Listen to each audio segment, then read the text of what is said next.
advancery of billionaire Playboy publishers and their blonde nurses.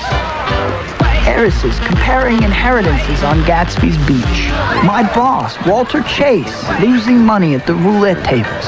Gossip columnists alongside gangsters and governors exchanging telephone numbers.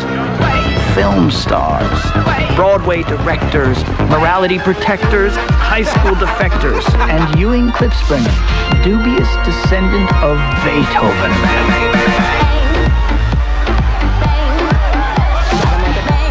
You know where I might find the host, Mr. Gatsby? I live just next door. Gatsby? I've never seen Mr. Gatsby, sir. Why, no one has. Alone and a little embarrassed, I decided to get roaring drunk.